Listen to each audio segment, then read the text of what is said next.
Your adornment, verse 3, must not, the way you want to look attractive, ladies, must not, and again, the word's added merely, good word, merely external, braiding the hair, wearing gold jewelry, or putting on dresses. That's the negative. According to the word of God, let's be very clear here, what a lady wears on the outside, how she makes herself look, is not the definition of her attractiveness for man. We could use humans because I don't want to say just men do this, but humans do this. Men look at the outward appearance, 1 Samuel, right? But God looks at the where? The heart. Women in the culture back then used to adorn themselves very extravagantly. Braided hair is not just, a little ponytail in the back.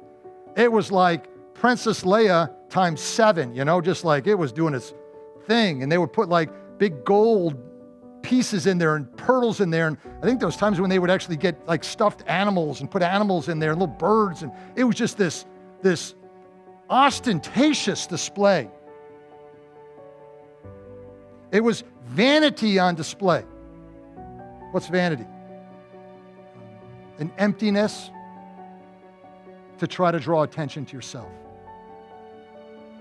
The goal was to catch the attention of other people. That was the issue back then.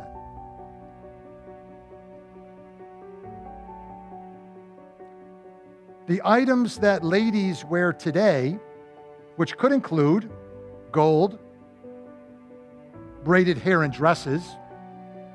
I'm sure there's some of you, if not all of you, that are wearing those items. That is unless you read ahead and you're like scared to wear those items now and you chose not to put on your wedding ring today,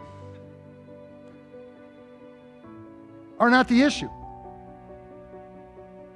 It was the over-the-top presentations that Peter's getting at. That's what the issue in the culture. The outlandish display, the desire to be wealthy and to flaunt your wealth, the desire for a woman as she is getting prepared before church on Sunday morning to say, how can I catch the eyes of every man in the sanctuary?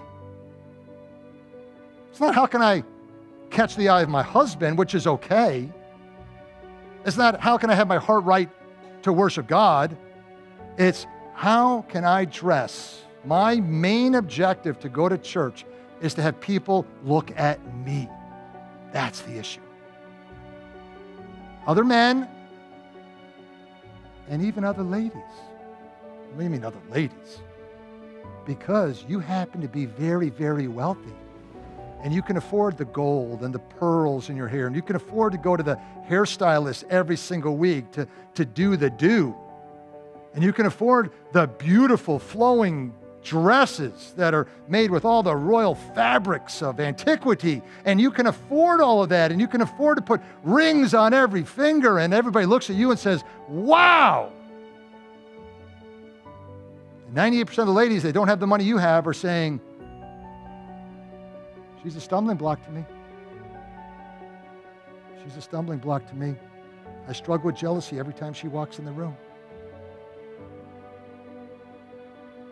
Let me be very clear, because I know this is sensitive. There is nothing wrong. I've said this since the day I read. Nothing wrong with women trying to look beautiful. There's nothing wrong with that. Women by nature are beautiful. God has made you all beautiful people. There's nothing wrong with trying to enhance, to try to adorn what God has given you and make it look attractive. That's a good thing. Think of it this way. If women didn't do that and just said, you know what, I don't comb my hair. I don't ever go to the hairstyles. I don't ever brush my teeth. I wear clothes from hand-me-down every day that I come, and I come to church and look at me. That's doing the same thing in just a different direction, right? That's wrong too. And that's not honoring her husband.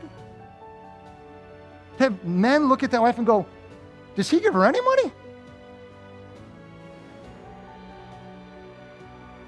That's not right. Nothing wrong with braids and gold and dresses. Nothing wrong.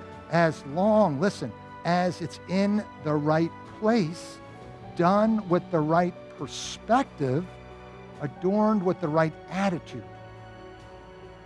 That's the difference. The goal is that godly women must understand that the Lord cares primarily about your heart. That's true beauty, ladies, young ladies. The heart. That is what is precious, verse 4, in the sight of God. It is not your dress, it's not your necklace, it's not your hairstyle. What's precious in the sight of God is your heart.